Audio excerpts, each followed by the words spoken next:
Nous ne sommes qu'au mois d'octobre et Cinéchoc vous dit déjà tout du film d'animation de Walt Disney de Noël. Les Mondes de Ralph sera certainement l'un des plus gros événements de cette fin d'année. Ralph, c'est un personnage de jeu vidéo qui se révolte contre sa condition d'éternel méchant.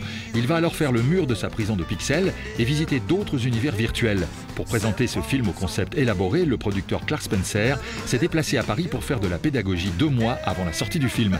Car ce n'est pas la première fois que Disney aborde le sujet des jeux vidéo et le dernier essai n'a pas vraiment été une réussite pour le studio.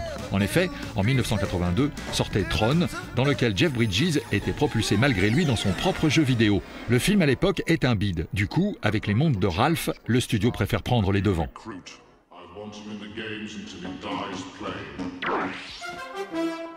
Le premier Tron était un film génial. Il parlait des jeux vidéo, mais comme à l'époque, ils venaient à peine de sortir, leur histoire était très récente. Ce qui fait la force du monde de Ralph, c'est que les jeux vidéo existent depuis 30 ou 35 ans. Ils ont donc une histoire bien plus ancienne. Aujourd'hui, tout le monde y joue, les quadragénaires ou quinquagénaires, aussi bien que les ados. C'est un concept plus universel.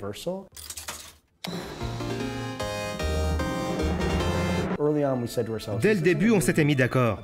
Ce n'est pas un film sur les jeux vidéo. On les utilise comme toile de fond pour raconter l'histoire d'un type qui pense que la vie a d'autres choses à offrir.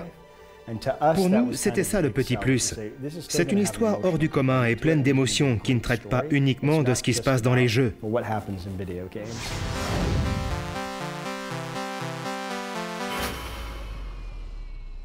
C'est à vous!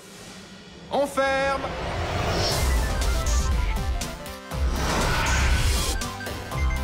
Je m'appelle Ralph et je suis un méchant.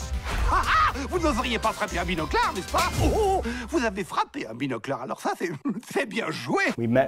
On a fait une réunion avec l'équipe de jeux de Disney pour parler des jeux et des principaux genres.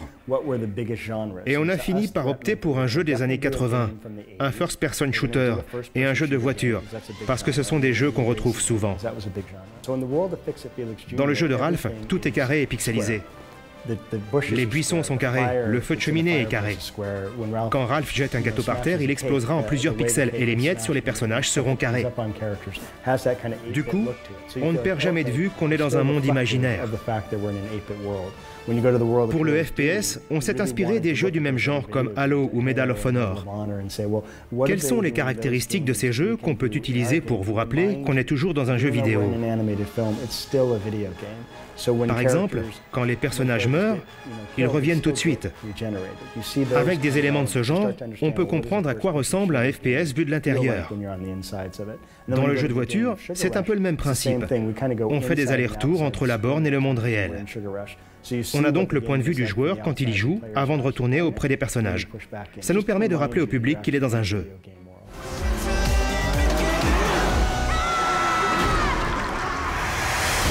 J'ai fait des progrès? Oui, t'as failli faire péter toute la montagne? Oui, c'est un bon point.